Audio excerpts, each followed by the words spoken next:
अस्सलाम वालेकुम वरहमतुल्लाहि वबरकातुहू। आज मैं आप लोगों के सामने एक जर्नल और तरबियती वीडियो के साथ हाज़िर हुआ हूँ। आज दरअसल आजकल के हालात देखने के बाद जो अक्सर लोगों के नौजवान नस्ल के ख़ास तौर पर या फिर इर्द गिर्द के लोगों में जो क्वेश्चन अराइज़ होते हैं, उन क्वेश्चन के तनाज़र में ये एक हमारी वीडियो है जिसमें एक बहुत बड़ा क्वेश्चन, जिसका मैं एंड पे बताऊंगा कि क्या क्वेश्चन बनता है और उसका ये आंसर देने में जा रहा हूँ। आज हमारे यहाँ अक्सर देखा जाता है कि लोग कहते कुछ हैं और करते कुछ हैं, जिसकी वजह से इन तमाम बातों का इल्ज़ाम बाज़ तबक़ात की जानब से फ़ौरन मज़हब इस्लाम पे लगा दिया जाता है। इसी तनाज़र में मैं वीडियो ऑलरेडी पहले ही बना चुका हूँ। आज फिर मैं इसी तनाज़र में बात करने जा रहा हूँ कि हमारे अमाल या हमारे जो अफ़ाल हैं, अगर वो मज़हब इस्लाम के मुताबिक हैं तो फिर उसको मज़हब पर नाम दिया जाए। अगर वो मज़हब इस्लाम में जो बताया गया है उनकी मुखालफत में है तो फिर मज़हब पर बात ना की जाए। आज इसी सिलसिले में मैं कुछ आप लोगों के आगे अल्फाज पेश करने जा रहा हूँ और ये उम्मीद रख रहा हूँ कि ये अल्फाज आप लोगों के अंदर एक सोचने और समझने की सलाहियत को उभारेंगे। इसमें कोई शक नहीं, ये एक बात बिल्कुल हकीकत है कि खुदाए ज़ुल जलाल ने जो भी मज़ाहिब, जो भी शरीयतें दीन हनीफ के तहत नाजिल की, वो तमाम खैर का मजमूआ थी। अब उनमें क्या हुआ कि वक्त के गुजरने के साथ साथ शैतान की कुछ साजिशें और कुछ इंसान की अपनी अय्याशियाँ और इंसान हज़रत इंसान की अपनी आसानी के लिए उसमें तब्दीलियाँ लाता रहा। वो जो खैर की बातें थी उसमें शर शामिल होता रहा और वो भी मज़ाहिब वक्तन फ़वक्तन शर का मजमुआ बनते गए, और जिसकी वजह से लोगों ने ये समझना शुरू कर दिया कि ये मज़हब खैर का नहीं बल्कि शर का। और जब वही खैर को शर बनाते गए तो खुदाए ज़ुल जलाल ने वापस इंसानों को खैर की तरफ लाने के लिए, अच्छे अमाल तरफ लाने के लिए अंबिया कराम अलैहिस्सलाम को भेजा। अब वहाँ पर लोगों ने अंबिया कराम जो खैर की बातें करते थे, अब वो लोग तो आदी हो चुके थे शर की बातों के, उनको झुठलाते थे और उनकी मुखालफत करते थे, और बाज़ जगहों पर तो अंबिया कराम को शहीद तक कर दिया जाता था, क्योंकि अब इंसान एक आदी हो चुका था शर का और वो खैर को अब बर्दाश्त नहीं करना चाहता था। और इसी तनाज़र में खुदाए ज़ुल जलाल उन लोगों को तनबीह करने के लिए वहाँ पर अज़ाब नाजिल फरमाता था कि ताकि लोग समझ जाएं। लेकिन यही दुनिया का असूल रहा, खैर आता रहा, खैर में शर को शामिल किया जाता रहा और फिर वही एक शर का मजमुआ बनकर लोगों में उसी मज़हब को उसी शर के लिहाज से तशरीह करते गए। ये जो बातें मैंने ऊपर की हैं, अब इन्हीं बातों में अपने दलाइल देता हूँ ताकि आपको अंदाज़ा हो सके कि किस तरह इंसान और शैतान की वजह से मज़हब जो खैर का मजमुआ होता है उसमें शर शामिल हो जाता है। इस टाइम दुनिया में 3 मज़ाहिब मशहूर व मारूफ़ है, यहूदियत, ईसाईयत और इस्लाम। अगर हम इन तीनों मज़ाहिब की एग्ज़ाम्पल लें तो इनमें सबसे पहले यहूदियत की शरीयत आती है जो कि मूसा अलैहिस्सलाम लेकर आए। उन्होंने बनी इसराइल को वहाँ पर फ़िरौन मिस्र के जुल्म से बचाया और उनको लेकर आए, अलग किया। अब बजाय कि वो इस बात पर शुक्रगुज़ार होते खुदा अज़्ज़ व जल का और हज़रत मूसा अलैहिस्सलाम का, जल्द ही अपनी नाशुक्री की बिना पर और शैतान की साजिश की बिना पर उन्होंने क्या किया, उन्होंने हज़रत मूसा अलैहिस्सलाम को ही कोसना शुरू कर दिया। क्या क्या करते रहे, ये तमाम बातें कुरान मजीद में और कई तारीख़ी किताबों में लिखी हुई हैं, आपको वहाँ मिल सकती हैं। तो मैं उन बातों को नहीं करूँगा, पेश यहाँ पर करूँगा क्योंकि मेरा मकसद वो नहीं है। बहरहाल अब उन्होंने, मैं उसकी से एक छोटी सी एग्जांपल देता हूँ कि हज़रत मूसा अलैहिस्सलाम कोहे तूर पर जाते हैं और पीछे अपने भाई हज़रत हारून अलैहिस्सलाम को छोड़ के जाते हैं। अब देखिए जी, अभी उनके अंबिया कराम ज़िंदा हैं, हज़रत मूसा भी, हज़रत हारून भी, और उनके होने के बावजूद वो लोग शैतान की साजिश में आते हुए इबादत के लिए एक सोने का बछड़ा बना लेते हैं जिसकी वो इबादत शुरू कर देते हैं। और क्या ब्लेम करते हैं, क्या कहते हैं कि ये जो हमारा खुदा की तरफ से वकील है, जब खुदा की निशानी कहकर डिक्लेयर करके उसको पूजना शुरू कर देते हैं। अब देखें जी, अभी अंबिया कराम ज़िंदा हैं वहाँ पर, और उन लोगों की ये हालत थी कि वो शैतान की साजिश में आते हुए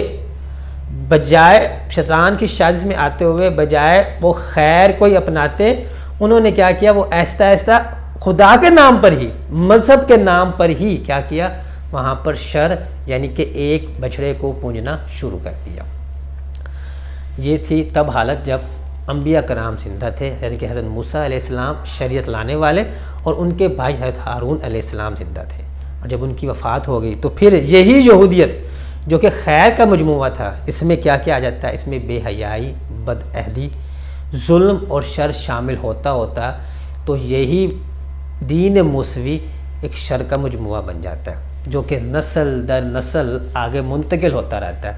अब जो नस्ल दर नस्ल चीज़ मुंतकिल हो रही थी तो अगली नस्लों को लगता है कि यही वो यहूदिज़म है, यही वो मज़हब है जो खुदा की तरफ से आया है, लेकिन ऐसा होता नहीं, क्योंकि उसमें तहरीफ कर करके उस पूरे मज़हब की शक्ल तब्दील कर दी जाती है।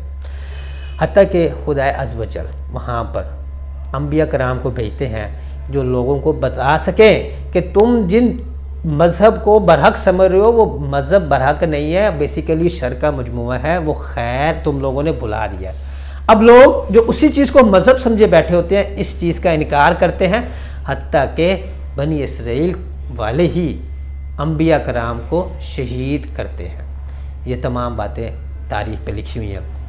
अब देखें जी, कई ऐसे लोग वहाँ पर इंट्रोड्यूस होते हैं जो ख़ुद को आलम डिक्लेयर करते हैं, बेसिकली वो ढोंगी होते हैं और मज़हब में तहरीफ़ें करते रहते हैं और शैतान की पैरोकारी करते हुए मज़हब में तब्दीली कर करके उस दीन मूसवी को शर का मजमूआ बना देते हैं। अब उससे क्या हुआ, जुल्म आया, लोगों के साथ एक तफरीक बनी, कुछ लोगों को अच्छा कहा जाने लगा, कुछ को बुरा कहा जाने लगा, दूसरे शहरों पर, मुल्कों पर मज़हब के नाम पर हमला किया जाने लगा, जुल्म की अखीर होगी। तो क्या हुआ, अब लोगों ने जब देखा यार ये तो मज़हब जो कहते हैं जी आसमान से नाजिल हुआ था, इसमें तो जुल्म ही जुल्म है, अब क्या किस पे इल्ज़ाम आ गया, सारा इल्ज़ाम मज़हब पे आ गया। और फिर वही शैतान जो पहले साजिश कर रहा था अब खुल के सामने आके कहता है देखो जी मज़हब झूठ है, ये मज़हब नहीं है, ये झूठ है, ये सिर्फ जुल्म का मजमूआ है, ये लोग आप लोगों की नस्ल कशी करना चाहते हैं या आप लोगों को मज़हब के नाम पर तबाह बर्बाद करना चाहते हैं। तो इससे क्या हुआ कि वो लोग लादीन होना शुरू हो जाते हैं, और जिससे कि अब देखें ना किस तरह एक मज़हब को शक्ल को चेंज करने के बाद और एक लादीनियत की तरफ जाते हुए लोगों का एक रवैया देख लें। और यही रवैया हमें देखने में मिलता है इस आयत में।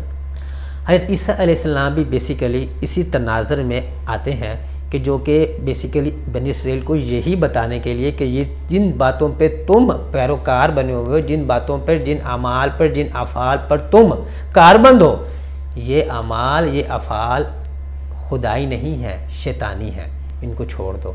तो वही लोग बनी इसराइल के आपके ख़िलाफ़ हो जाते हैं। हत्ता कि हज़रत याहया अलैहिस्सलाम को, हज़रत ज़करिया अलैहिस्सलाम जिनका हमें ज़िक्र कुरान मजीद में मिलता है, उनको शहीद कर दिया जाता है। हज़रत ईसा अलैहिस्सलाम को मसलूब करने की कोशिश की जाती है।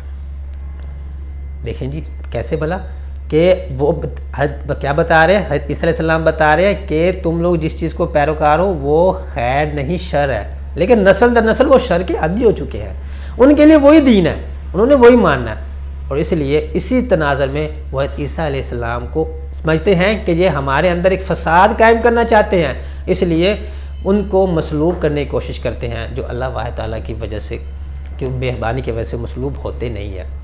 बहरहाल अब ईसा अलैहिस्सलाम मंजर आम से हट जाते हैं तो उनके हवारी ईसाइयत को फ़रोग़ देते हैं। अब देखें वही ईसाइयत जो कि बेसिकली उस शर के मजमूआ को हटाकर खैर का मजमूआ बनाना चाहते थे, जिनको लोग मसीहा समझ रहे थे, जिनको लोग समझ रहे थे कि ये वाकई ही खुदा की तरफ से दीन है जो कि खैर का मजमूआ है। उसमें फिर तहरीफ शुरू होती है। सबसे बड़ी और सबसे पहली तहरीफ क्या की जाती है कि हज़रत ईसा अलैहिस्सलाम को खुदाई समझ लिया जाता है, नौज़ बिल्लाह। सबसे बड़ी तहरीफ समझ लाती है, किसकी वजह से, इंसान और शैतान की मिली भगत, कि उन्होंने जनाब हज़रत ईसा अलैहिस्सलाम को खुदा बनाकर पेश कर दिया। मतलब जो दीन मजमुआ बनना था खैर का, उसके शर होने की इब्तिदा खुदा के नाम से हो गई। और ये कोशिश करता कौन है? ये कोशिश वो आदमी करता है जो कि हज़रत ईसा अलैहिस्सलाम का उनकी ज़िंदगी में सबसे बड़ा मुखालिफ होता है। अब ईसाइयत के नाम पर और हज़रत ईसा अलैहिस्सलाम, क्योंकि उनके नज़दीक वो कहते हैं जी कत्ल हो चुके थे, तो उनके बदले लेने की ही खातर पहले ईसाइयों को मारा जाता है, यहूदी मारते हैं। फिर वही ईसाई जब ताकत में आते हैं तो वो क्या करते हैं? हज़रत ईसा अलैहिस्सलाम का ही बदला लेने के लिए यहूदियों को मारते हैं। यानी कि फिर जुल्म की आखिर हो जाती है इस दुनिया पर। और नाम किस पर आता है? मज़हब पर। कलीसा निज़ाम बन चुका है जिसमें कलीसा में रहते हुए जो पाप है, जो उनका पादरी है, वो खुद जो मर्जी करे उसको सब कुछ जायज़ है, और बाहर की दुनिया के लिए पाबंदियाँ ही पाबंदियाँ हैं। कत्ले आम किया जाता है, औरतों की इज़्ज़तें लूटी जाती हैं। मतलब कि एक बार दुनिया में फिर इस कदर वो दीन ईसवी को इस कदर शर का मजमुआ बनाकर पेश कर दिया जाता है कि लोग जो उसको मसीहा समझ रहे थे वो कहते हैं नहीं, नस्ल दर नस्ल अब लोगों के नज़दीक वो शर ही ईसवी मज़हब है। अब उसी को वो अपनाते हुए वही जुल्म कर रहे हैं, वही बदअहदिया कर रहे हैं, वही बेहयाई कर रहे हैं, वही सब गलत काम कर रहे हैं, जिसके बिना पर दूसरे लोगों का इस ज़मीन पर रहना मुश्किल हो जाता है। और फिर एक बार नाम और इल्ज़ाम सारे का सारा मज़हब पे आ जाता है, जो कि नस्ल दर नस्ल तहरीफ होता हुआ एक शर का मजमुआ बन चुका है। अब मजहबी ठेकेदार वहाँ जन्म लेते हैं जो कि कलीसा में पलते हैं और लोगों को खुद अयाशियाँ करते हैं, लोगों पे पाबंदियाँ लगाते हैं। जुल्म बढ़ गया, फहाशी बढ़ गई, बदअहदी बढ़ गई, शर की बढ़ोतरी हो गई और नाम मज़हब पर दे दिया। और लोग एक बार फिर सोचने लगते हैं कि यार जिस मज़हब को मैं फॉलो कर रहा हूँ ये तो शर का मजमूआ है, इसमें बदअहदी है, इसमें जुल्म है, इसमें बेहयाई है, इसमें लोगों के साथ वो आपके मज़हब का नहीं है, सिर्फ कत्लो गारत है। तो वो फिर ईसाइयत छोड़ के फिर लादीन होना शुरू हो जाते हैं। इस वक्त दुनिया में जितने ईसाई हैं आप उसको एक रिसर्च करके देख लें कि ईसाइयत को सिर्फ एक इबादत का मज़हब बना कर रह दिया, या एक टैग लगा हुआ है लोगों के साथ ये ईसाई है, वरना उसका इनफरादी और इज्तिमाई ज़िंदगी में ईसाइयत से दूर दूर तक कोई ताल्लुक़ नहीं है। नए नए कानून आ गए हैं जिनका ना किसी मज़हब से ताल्लुक़ है, जिसमें लिबरलिज़म, सेकुलरिज़म भी इसी की एग्जाम्पल है कि मतलब वो इसी बातों से आई कि मज़हब आपको वो सच्चाई, वो राय हक नहीं देता, इसलिए हम नया कानून बनाते हैं। अब जो ईसाई हैं वैसे कहने को तो दुनिया में सबसे बड़ी तादाद उनकी है, लेकिन क्या हो गया कि जनाब वो सिर्फ महदूद रह गए इबादत तक। यानी कि चर्च में जाएं, आप प्रेयर करें, बस यही आपकी ईसाइयत है, यही बात ख़त्म है। ये ईसाइयत का मैंने आपको मंजर पेश किया। अब हम मुसलमान हैं और मुसलमान होने के बावजूद जब मैं अपने गिरेबान में झांकता हूँ, जब मैं इधर लोगों को देखता हूँ, तो मुझे महसूस होता है कि यही काम सब कुछ है हमारे यहाँ भी हो रहा है। कुछ मजहबी ठेकेदार हैं, कुछ ढोंगी आलम है, हर किसी ने अपने मकसद के तहत, अपने एक बात के तहत उसको क्या करते हैं, मज़हब की, इस्लाम की तहरीफ किए जा रहे हैं। जिससे क्या हो रहा है कि बेहयाई आम हो गई। कई ऐसे वाक़यात हैं, देखिए जी ज़्यादती केसेस बढ़ते जा रहे हैं। हम इस्लामी जमहूरिया पाकिस्तान में रह रहे हैं, यहाँ पर 90% प्लस आबादी मुस्लिम की है और यहाँ पर कितने ज़्यादा बदफाली और बदकारी के केसेस सामने आ रहे हैं। कुछ दिन पहले मीनार पाकिस्तान का वाक़या आपके सामने है, कई ऐसे वाक़यात हो रहे हैं। हर आदमी यहाँ पर जो कारोबार कर रहा है उसका मकसद सिर्फ ये है कि मैं किसी भी तरह पैसे कमा लूँ। इसी तरह शर हर जगह फैला हुआ है, फहाशी फैली हुई है, बदअखलाक़ी, चोरी, डाका ज़नी, जना हर तरफ फैला हुआ है। क्या ये तमाम असबाक नाउज़ बिल्लाह हमारे मज़हब में थे? बिल्कुल नहीं थे। हमारे नबी पाक सल्लल्लाहु अलैहि वसल्लम ने तो इन तमाम बातों से रोका था, लेकिन हम तो तमाम बातें लिए फिर रहे हैं। फिर आखिर पे इल्ज़ाम जो दूसरे तबके वाले जो मज़हब से आरी लोग हैं तो वो मज़हब को ही देंगे ना। क्यों? क्योंकि वो हमारे अमाल देख रहे हैं। जब हमारे अमाल ऐसे हैं तो ज़ाहिरी बात है वो कहेंगे कि मज़हब तो राय हक नहीं है, इस मज़हब में तो सिर्फ जुल्म है, बदअहदी है, इस बदअखलाक़ी है, गुनाह, मतलब इसमें जो गुनाह की टर्म हमने मुतारफ़ कराई वो सब तो हम कर रहे हैं। तो फिर अब कैसे कह सकते हैं? मैं एक एग्जांपल देता हूँ। बच्चे मदरसे में कुरान पढ़ने जा रहे हैं, कुरान पाक में कई जगहों पर कौम लूत का तस्करा बहुत आम मिलता है। फिर कैसे वो पढ़ाने वाले उन बच्चों के साथ बदफैली कर लेते हैं? क्या यार उनको कुरान पाक पर यकीन नहीं है? अगर उनको कुरान पाक पर यकीन नहीं है तो आप उनको कैसे मुसलमान कह सकते हैं कि वो मस्जिद में मदरसे में बैठकर बदफाली कर रहे हैं? क्या उनको कुरान पाक पर यकीन नहीं? क्या वो वाकई समझते हैं कि ये कुरान किताब सिर्फ आप एक मज़हब इस्तेमाल है नाम करने का, पैसे कमाने का? यही कर रहे हैं, तो फिर आप उनको कैसे मुसलमान कह सकते हैं? जब आपके अमाल या अफ़ाल या किरदार ऐसा है। अब जिन बच्चों के साथ ज़्यादती हुई है वो मज़हब को किस नज़र से देखेंगे? आप खुद देख लें। नस्ल दर नस्ल हमने जो शर के मजमूए पाले हैं अब वो सब हमारे सामने हैं, जिससे क्या हो रहा है कि अब तमाम इन चीज़ों का नाम मज़हब पर लगाया जा रहा है।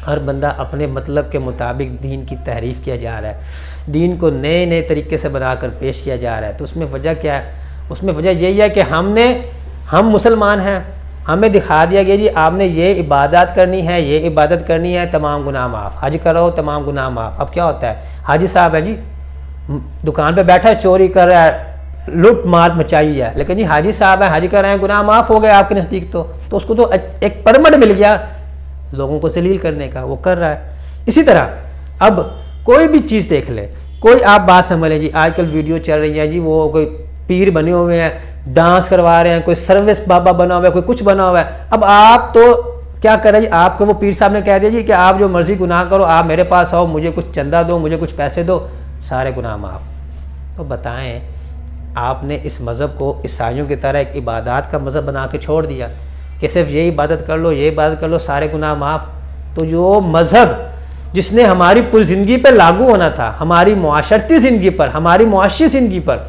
हमारी हर तरह की इनफरादी और इज्तिमाई ज़िंदगी पर जिसने लागू होना था, हमने सिर्फ उसको इबादत का एक मजमुआ बना कर दे दिया। और जिससे क्या नुकसान हुआ कि सेम ईसाइयों की तरह आज नौजवान नस्ल पे सिर्फ टैग लगा हुआ है कि मुसलमान है, he is a Muslim, she is a Muslim, बस। और कोई उसमें मुसलमानों वाली बात नहीं है। इसमें कसूर किसका हुआ? इसमें कसूर तमाम लोगों का, और सबसे बड़ा कसूर इन मजहबी ठेकेदारों का हुआ जिन्होंने दीन के नाम पर ख़ुद को बेचा और अपने पैसे कमाने के लिए अब तक दीन को बेचते आ रहे हैं। आज हमें सोचना चाहिए कि हम किस मकाम पे खड़े हैं। हमने जिस मज़हब को, जिस दीन इस्लाम को अपनी ज़िंदगी पर, अपनी कौम पर, अपने तमाम मुल्कों पर लागू करके दुनिया को दिखाना था कि ये अमन का रास्ता है, ये राह हक है, ये आपकी ज़िंदगी की कामयाबी की अलामत है, हमने तो उसको एक अलग से मंज़र बनाकर पेश कर दिया। हम मुसलमान एक मुसलमान के साथ मुखलस नहीं रहा, डाका, चोरी, जना, बदअहदी, सब गुनाह हमने पाल लिए।